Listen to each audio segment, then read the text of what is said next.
Документите за транспорта се оголемяват с множество активности и придобиват гигантски размери. Работата с хартия отнема време и още повече забавя следването на вашите поръчки.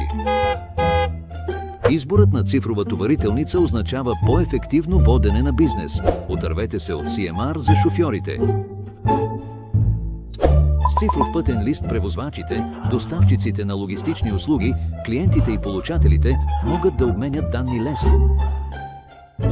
Всеки етап на изготвянето, обмена, подписването и следенето на товарителницата се извършва в цифров формат от сега. Как ще работи?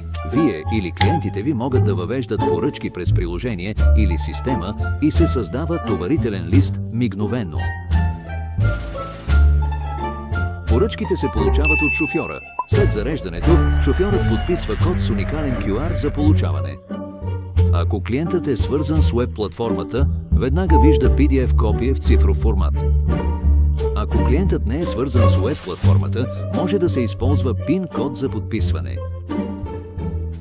Цифровият товарителен лист се подписва от получателя при доставката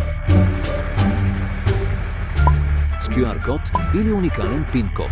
Страните могат да правят ясни резервации при товарене и разтоварване чрез приложението и могат да се добавят снимки. Транспортното задание е завършено. Всички страни могат да консултират подписаната PDF версия на товарителния лист на веб-платформата, без да изпращат подписания лист на другите страни. Можете да издадете фактура веднага с цифровия пътни лист. Товарителниците се съхраняват в централен защитен цифров архив, където само вие имате достъп.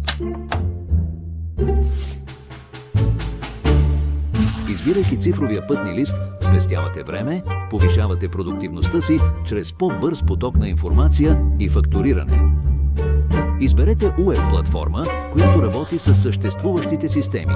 Цифровият пътни лист е безопасен и лесен за използване и стартиран без големи усилия в IT сферата. Заложете на цифровия пътепис.